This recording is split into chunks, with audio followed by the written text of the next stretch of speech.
Bonjour à tous et bienvenue dans ce nouveau tuto où je vais vous montrer comment dessiner le kanji pluie. Je vous le fais ici en petit et après on voit comment le faire en grand en calligraphie.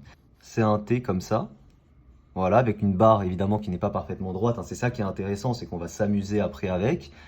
On fait une sorte de crochet comme ça sur notre barre, sur notre T, voilà, très simplement comme ça. Donc là le T, la barre du T doit arriver jusqu'en bas. Et de chaque côté, on fait deux petits traits. Voilà. Et là, ensuite, on va voir comment le dessiner d'une manière un peu plus jolie, évidemment. Et vous allez voir que le sens des traits est assez important quand on fait de la calligraphie japonaise.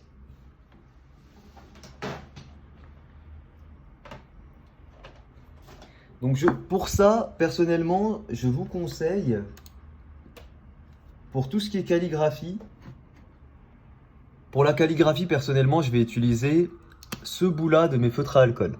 Donc le bout un peu biseauté et de travers, parce que c'est avec ce genre de bout que je kiffe le plus les résultats. Alors, du coup, je commence mon premier trait. Je tiens mon feutre pas droit, mais légèrement incliné comme ça. Et je le commence au centre et je vais monter. Donc le trait, attention, il faut bien le faire dans ce sens-là, du bas vers le haut et pas du haut vers le bas. C'est important parce que là où le trait va se terminer, c'est là où il y aura de l'encre qui va stagner sur votre feuille. Donc il faut que ce soit fait intelligemment. Donc c'est parti.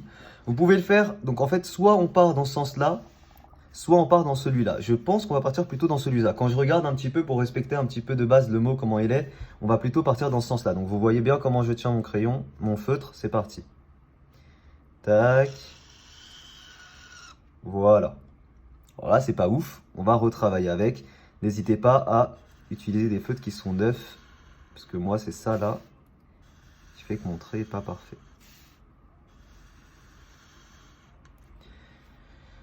Ok, donc là, j'ai ma barre du T, on va dire.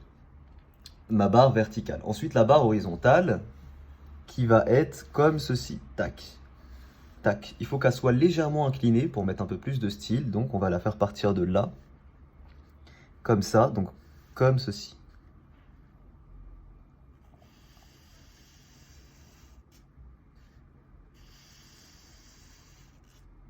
Vous voyez, un truc qui est important, c'est d'avoir une main assez souple. Vous voyez là, au bout, j'essaye de relever légèrement le stylo. Vous voyez, comme traditionnellement, je crois que c'était fait avec des pinceaux. Donc on avait ce petit effet de pinceau relevé à la fin qui courbait légèrement la ligne. Donc pour avoir des beaux kanji, il faut vraiment pas hésiter à faire ça. Alors là, vous voyez, la partie ici est un peu trop importante à côté de cette partie-là. Donc on va essayer d'aller un peu plus loin. Encore une fois, moi j'y vais directement au feutre. Vous pouvez très bien faire un croquis au crayon avant. Ok, voilà, pourquoi pas.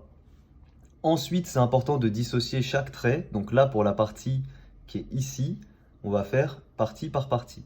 La partie qui est là, la partie qui est ici, on la fait comme ceci. Donc on arrive là, il faut que ce soit légèrement en dehors de la barre du T. Donc là, le T est là, donc il faut que je me mets là. Le T, je rappelle, le T est là, je me mets juste ici, donc juste en dehors.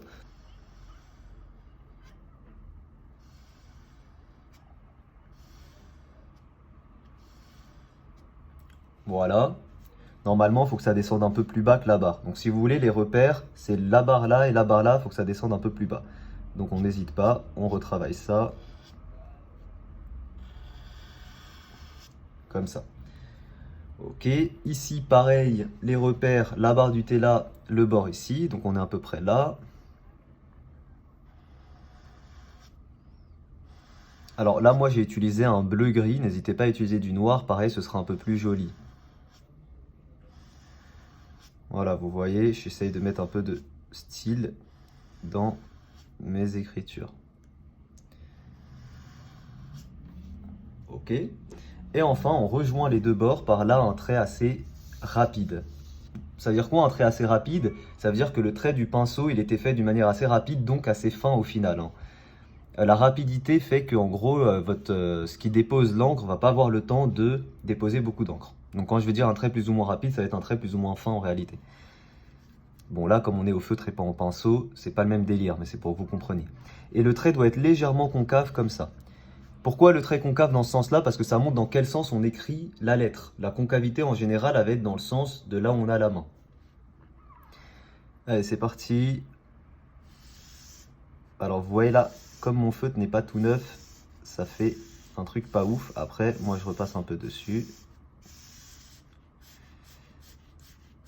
Encore une fois, n'hésitez pas, vous, à utiliser même directement de l'encre de Chine et tout. Voilà. D'ailleurs, j'ai de l'encre de Chine. Je sais pas pourquoi j'utilise pas de l'encre de Chine et un pinceau. On pourrait, hein. Si je vois que ça vous plaît, cette série, peut-être que je vous en ferai des un peu plus vrais, entre guillemets. Ok, une fois qu'on a ça, il va nous manquer les 4 éléments. Ce sont les 4 petites parties qui sont là. Et pour cela, attention, ça va être un peu plus technique. On va commencer par poser la pointe sur la feuille et on va ensuite poser l'entièreté de l'arête de la pointe biseautée. Donc en fait, on commence comme ça et ensuite je viens poser le tout. Vous voyez ce que ça donne? Ça donne ça. Voilà. Et on fait ça 4 fois de manière parallèle. Ça va nous permettre d'avoir ces petites formes. Donc pareil, hein, je commence par poser la pointe et ensuite je viens mettre la partie la plus large sur la feuille. Et en fait,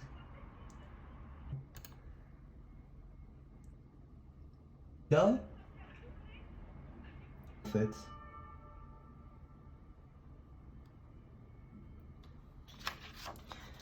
voilà, donc ça c'est bien la pluie, attention, hein, c'est bien la pluie.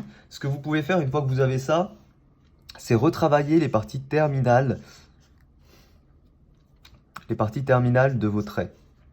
Voilà, vous les retravaillez un petit peu et vous redéposez un petit peu d'encre. Et évidemment, n'hésitez pas à utiliser du noir, ce sera toujours meilleur. Ok, c'est parti.